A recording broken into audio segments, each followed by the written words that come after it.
The wait is over. You were waiting, right? Oh, God. No. Please, no. The end is nigh.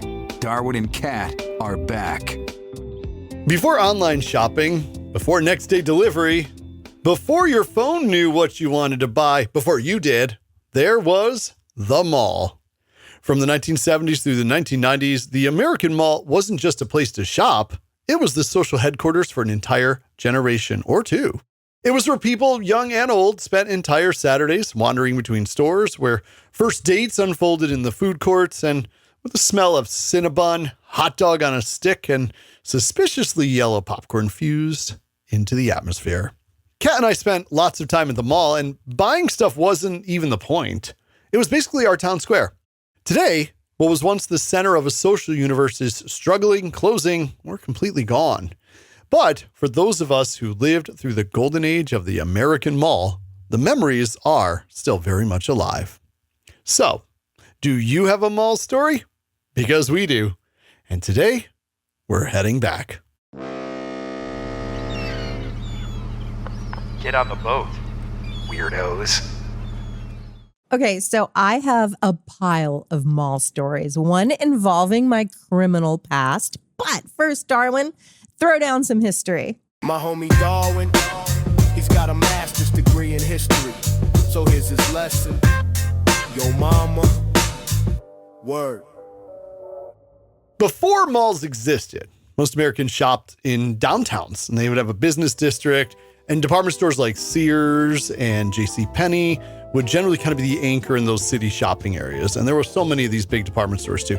And the modern mall arrives in the mid-50s, around 1956 or so, in, of all places, Minnesota, the Southdale Center in Minnesota. Architect Victor, I do not know how to say that name.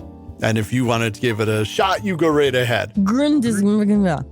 Yeah, that's it. Created the American Mall as a climate-controlled suburban town square. People would shop, gather, and socialize. Of course, Minnesota winter, yeah, you kind of need it there. And as the suburbs exploded in the 60s and 70s, malls just start to spread all across America. And they're built around these anchor stores, and sometimes multiple anchor stores. So you have these large department stores, so they're smaller specialty shops inside. So you think like Macy's, and you think like even the Sears mentioned earlier, they start to move toward the mall.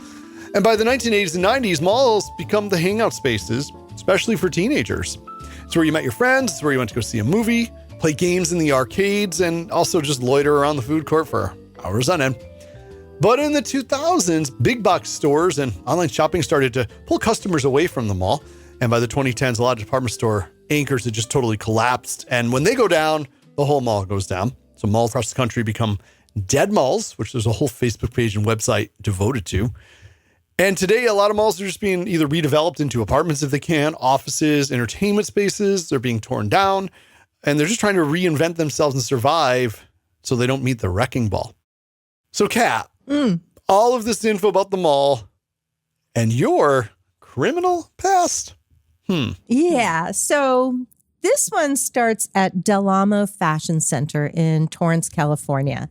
So in the 1980s, Del Amo was one of the biggest malls in the country. And my friends and I, completely unsupervised, would take the RTD bus there and just... The RTD bus? Yeah, Rapid Transit District in Los Angeles County. And okay. I thought that was shorthand for something inappropriate. No, it's nothing cool. And we would just hang out there, because that's what you did.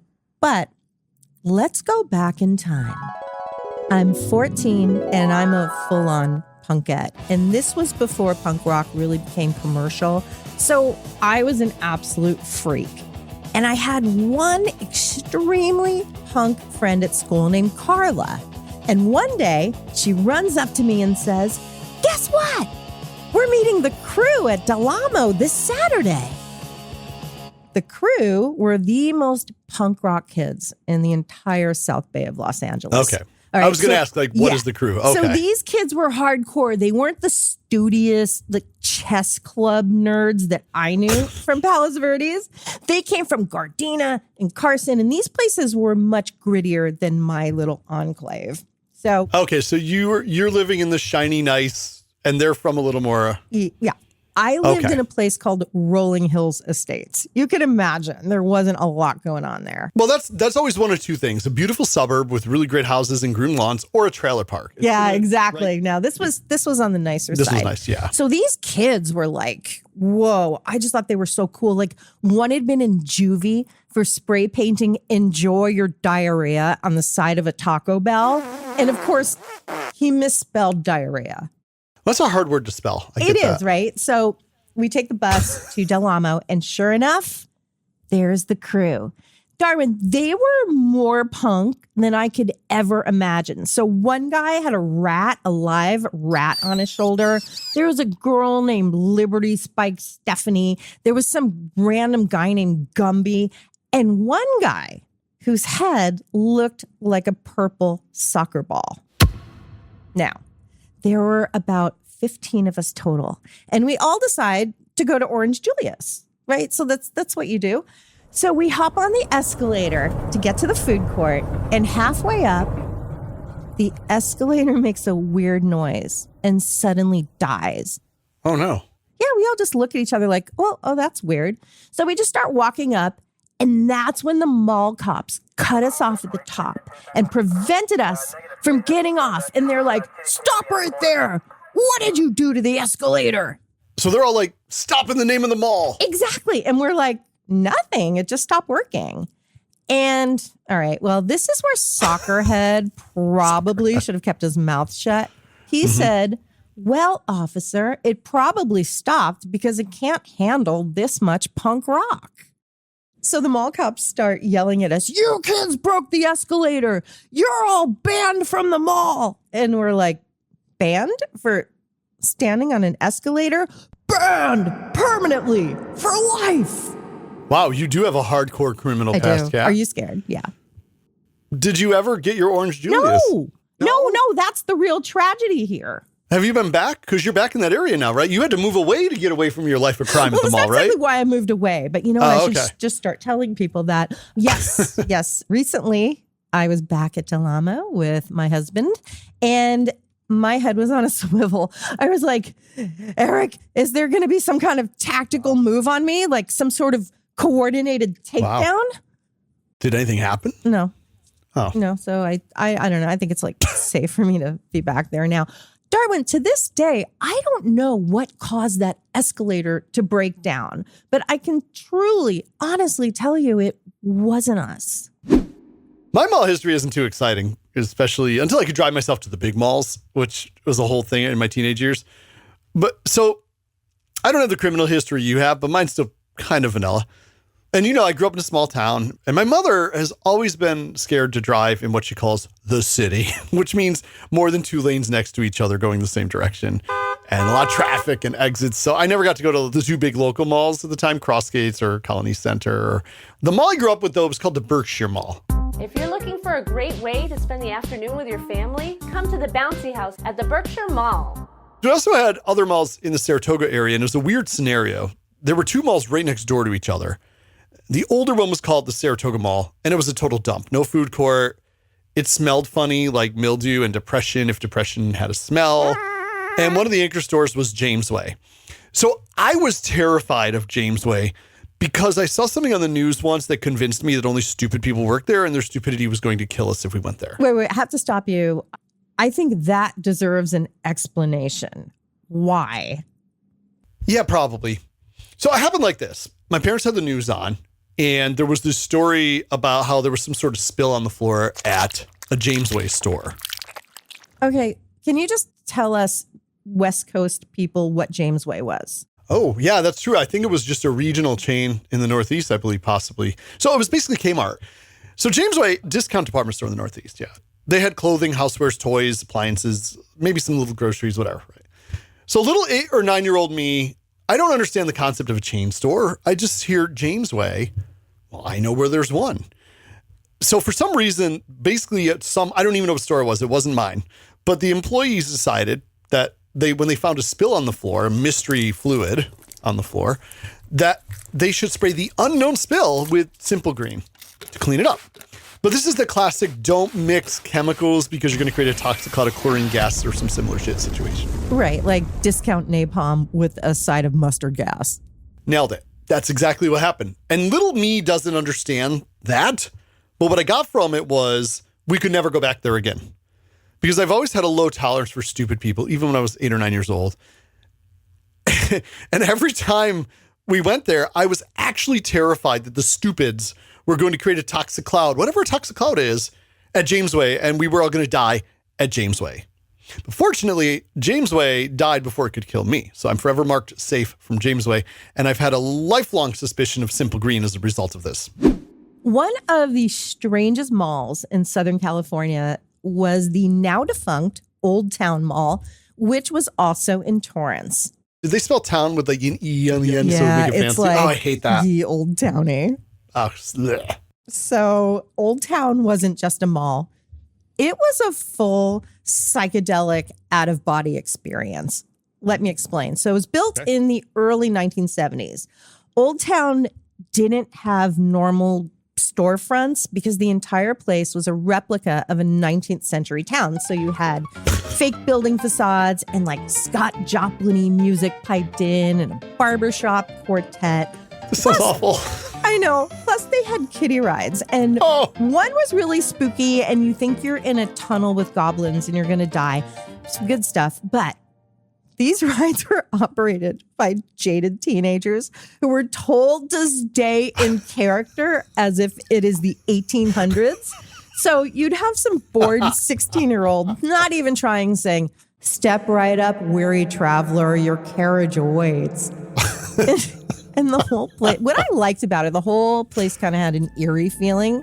You think? Well, it's like creepy, like a one-eyed piano player in a top hat could abduct you at any moment, or you could get crickets walking by the Sbarro. And as much as I loved it, Old Town, it just never caught on. And by the 90s, they bulldozed it. But for a lot of us South Bay kids, it remained the strangest place your mom could ever take you to go shoe shopping. I can see why it didn't last. Oldie shoe shopping. Like with a cobbler, you know. Hammering it on your foot. Right, not like Foot Locker, like a normal store. I miss it. I do. I really miss it. I don't miss the Saratoga Mall. That was demolished too. It also was a casualty of the modern. It didn't have any of this thrill. Maybe it would have lasted. It wasn't part of this modern mall decline either. The Saratoga Mall's been gone a long time. Jamesway, when they went belly up, so did Montgomery Ward, or maybe it was the other way around. I forget which went first, but basically they had two anchor stores who both went, pfft. And what happens when you lose your anchor stores? Death. The whole mall. And that didn't help, but what really killed them was another developer built this bigger, better mall directly behind the Saratoga Mall. Right behind them, like, who's your daddy? That is exactly what they did. And they let them know who it was. So they called that one the Wilton Mall. Which basically both of them are in Wilton, but they're both in Saratoga County. So, okay. But the Wilton Mall had a food court, which Saratoga Mall did not. How they forgot that, slipped their mind. Oops. They also had a carousel in the food court. Weird. And store, I'm going to get to that, actually. It bugs me. And they had stores you actually wanted to shop at, which for me was like Friar Tuck Bookstore because, well, nerd alert, right? Yes. And they also had the plants and trees in the hallways, and it was nice. Except for that carousel. I hate those things. You hate a lot of weird things. This is true. But the carousel, it's true. A lot. But I always say, hear me out. And I'm usually making some semblance of maybe sanity now. Absolutely. I'm going to hold my thoughts. Proceed. Okay. Follow me on this. The carousel at the mall, I hate them all, but this one deserved to be hated. Now think about it. You're at the food court. And there's something spinning in front of you, this large thing spinning around and around and around while you're sitting there eating. And you're getting car sick, just wanting to chow down on your lunch from Orient Express. Right? But remember that? Oh, Orient Express, black tile wall, neon sign, mountains of rice. I like the little pieces of pork that were like a red, greasy color that you never find in nature. Yes. But then you look up and there's this goddamn carousel that makes you want to be like, blah, all over. So I would have to sit my back to it. I hated it. Well, maybe you could pick the sad horsey that didn't go up and down. That was a bummer when you were a kid, right? Or you hate all carousels. When I was little, some parent would put me on it or something. I'd be like, ugh, this is stupid. They are. They're stupid. And they're not, I don't get sick on the carousel, but I get sick watching it go round and round and round and round and round. I'm going to throw out some malls at you, things maybe I've never heard of that I always wondered, what is that? Oh, fun. Okay, throw it at me. And if you don't know, then I'm not going to have an answer today because I'm not going to Google it. Contempo casuals. What is that? Oh, okay. Contempo. I loved Contempo, but I loved it secretly because I didn't admit to going because I was too punk. So I went to thrift stores and Melrose Avenue to shop. And Contempo was a super 80s, half hair, trendy new wave place, but the clothes really were cute. But warning, you might emerge looking like a Thompson Twins backup band horn player. But I loved it. I love Contempo. I miss it. Another one. Now, this one I always thought was an adult store, but I don't think that it was. What the hell was Wet Seal? Wet Seal. Okay, that was like Contempo, but a little less new wavy. And I shopped there too, and I didn't admit it. Wet Seal is now long gone. What a name. It sounds like the SeaWorld gift shop. Oh, okay. I just thought it was something skirts. else. It's poorly named. Kind of like Dress Barn was for plus-sized women. I don't feel like that was right? I can't go to a barn for my clothes. Yeah. Claire's Boutique. Ooh, okay, Claire's. Claire's was the shit. Okay, you could go into Claire's. They have like mountains of cheap jewelry, stuff like you might be able to afford if you're 13 with your babysitter money. And you could ask any employee to pierce your ears or anything really with their earring gun, which they probably didn't know how to use and never cleaned and had no training on. They just point and shoot. I think you know this one. Service merchandise. I have heard of service merchandise. I have seen the name throughout the years. I have no idea what it is. The Service Merchandise Catalog. It's like a who's who of famous top quality name brand items at the lowest possible selling prices. Huh. Really? You never got to... No, okay. I didn't know if it was like a mail order thing or... Nope. So they had a lot of neon everywhere, like it was typical then. And everything on the floor was on display. So there was just one of everything out there for you to go and check it out and look at it. And if you said, oh, I want to buy this vacuum cleaner. Oh, I want this TV. Then they would go to the back and get it for you and bring it up to the front for you. And that was kind of the service. They would service you with merchandise. Oh, weird concept. That's how they'd service you. Okay. I mean, I was a kid. I don't know what if you're older, if there was a different version of that. I used to get my plus. I used to get my happy ending. What else could you get at the mall? What was unique to the mall? Can you think of another thing that was always at the mall? Glamour shots. Experience the thrill of a lifetime at Glamour Shots High Fashion Photography. Glamour Shots will create your exciting new look as our expert stylists pamper you with a full makeover and hairstyling. Oh, God. Glamour Shots. Now, did you ever get a big hair glamour shot? Well, no. Did you? No. I was going to say, it was always a very mysterious place. Yes. It was very, just like mysterious. And I had a whole, I don't know how to describe it, but I felt there was things that happened in there. Ooh, behind the velvet changing curtain. Yeah. So basically, for anyone not familiar with Glamour Shots was basically the epicenter of ugly in the mall. What? It's true. You could walk in there looking perfectly normal and somehow walk out looking like you had been styled by a blind 1987 soap opera villain. And every photo had like that thick Vaseline on the glass sort of glow, like the photographer's trying to hide a crime scene instead of taking a portrait.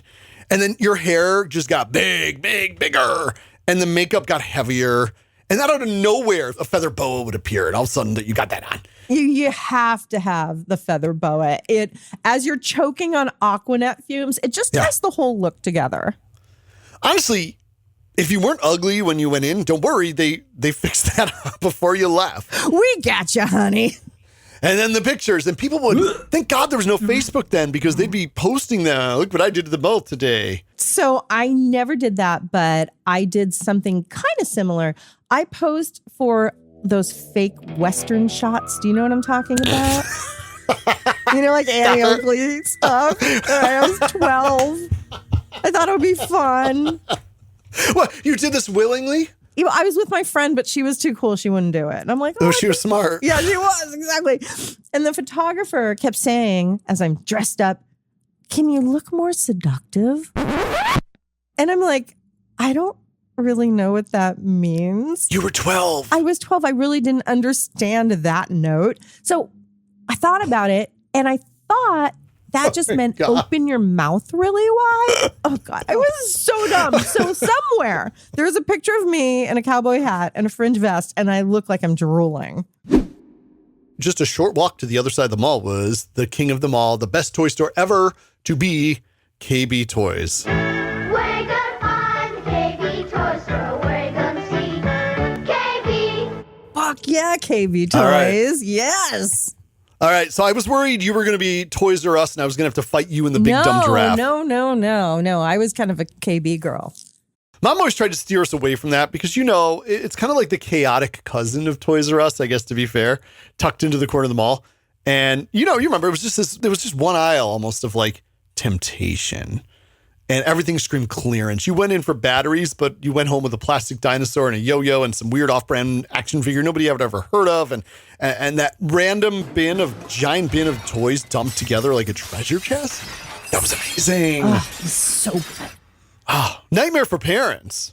We didn't care. It was for us. Yes. And half the boxes were dented. The prices didn't make sense. I don't care. Give me a dented box. I don't even care what's in it. It was the best 5 minutes of our mall trip because Mom had to get us the hell out of there as quick as she could. I just want to say the reason I wasn't a fan of Toys R Us is because when I was 9, I started playing drums and my dad bought me a Jeffrey Giraffe drum set. He's like, yeah, it's a drum set. Play it. The bass drum was made out of paper where it would hit. Where the pedal would hit. And I busted through it in about 2 seconds. Okay, this one's an embarrassing moment. This is Darwin should do the walk of shame here for admitting this. Okay. I think I bought way too many. I know I bought way too many clothes as a later teenager and into my college years at PacSun. I don't even know if they're still around. What's wrong with PacSun? I mean, I'm from a beach town in Southern California. That was just kind of our uniform. Yeah. Oh, but then again, You're not from a beach town in Southern California. Okay, right. I get it. PacSun in upstate New York and New England. You picked up on it. It's basically cosplaying, you know, California in a mall next to a Sears. So think about it. Picture it. Little Darwin. Or not little Darwin. 17-year-old Darwin. Medium Darwin. Medium Darwin. I like that. In February, 2 feet of snow outside. Buying board shorts and a hoodie that said Laguna Beach. Like I was about to go catch waves on the Hudson River. Like every shirt had palm trees on it and a pair of jeans. They looked like they'd already survived a summer of skateboarding that nobody around Albany was actually doing. And meanwhile, the closest thing to surfing was probably that I was going to get was slipping on ice in the mall parking lot. So if you shopped at PacSun enough, you could almost convince yourself, which I did, that winter was just a really long beach off season. Surf's up at the Schenectady rendering plant, dude. I'm going to close with this, and I'm going to throw this at you out of the blue because I mentioned it earlier, and we might as well circle back to it. The Latham Circle Mall was truly the mall that was the dead mall that just wouldn't die. And there was a buffet there. There was still the movie theater there. There was a food court with nothing in it, nothing open but the tables. The strangest thing, though, was you walk through the mall, what's left of it, and the music was still playing. It was all happy and nice, and the plants had been watered. They were real, and all the lights were on, but there's no people because there were no stores. Hello? Is anybody here? No. And at one point, there were some radio stations based there, too. Like, that mall used to be a happening place. They had the window looking down over the mall, and a bunch of radio stations were up there. And then those were the days where you could walk by or drive by and go, look, it's my favorite DJ in the window. But it was just so weird that most malls, when they die, they kind of turn off the music. They take out the plants. Not Latham Circle Mall. Somebody was dedicated to keeping that corpse alive. It was Weekend at Bernie of malls, basically. Hung on until the bitter end. Just a little more oatmeal, Grandpa. You got this one more day. Oh, fucking hell. How do we not mention Tiffany? Tiffany is the name of a 15-year-old singer who has a contract with a record company. Her age is not the only thing unusual about her career. So is the way she's promoting her talent. I don't mean the fancy little necklace from Tiffany and Co. No, Tiffany. I mean the original mall rat. Mm-hmm. She covered I Think We're Alone Now. It was her big hit. And her tour in the 80s was where? At the mall. I think she followed up with I Saw Her Standing There. And I do prefer the Beatles version. I'm going to take, that's my hot take. It was her 1987 mall tour. I mean, what a concept, though, if you think about it. Like, all the teenagers are there. This is your target audience. Why go to play an arena when you can play the food court? It was actually really smart marketing. But, Darwin, now you were a little kid that year. I was. And the whole decade, you were a kid. What was your impression of Tiffany? Did you think she was like kind of cool in her acid wash jacket and her weird microphone standing in front of Famous Amos? So I actually have a memory of this. There used to be I think it was called the Thruway Mall or the Northway Mall. It was a mall that's long gone. One of the first ones to be knocked down. And it was in the Northway. It was the Thruway Mall. Yeah.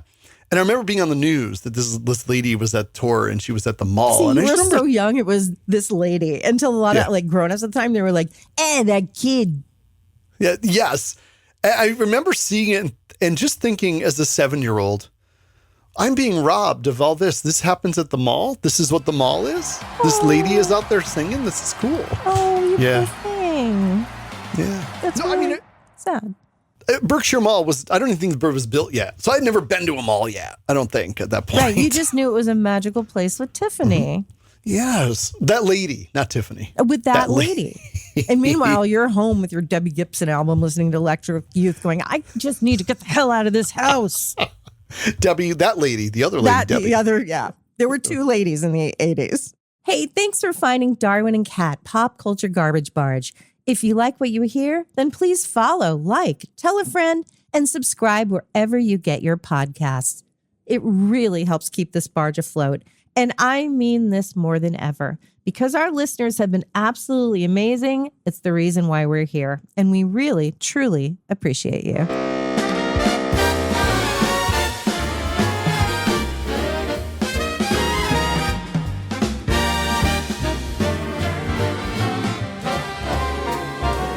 Get on the boat and relive the pain. Helmet hair is rising like a hurricane. My cat's my best friend, and so is my bike. I'm chasing radio signals for any signs of life. Pop culture garbage barge, growing up weird made us who we are. Pop culture garbage barge, get on the boat, dork, and bring your emotional scars. Darwin and Cat on a garbage barge.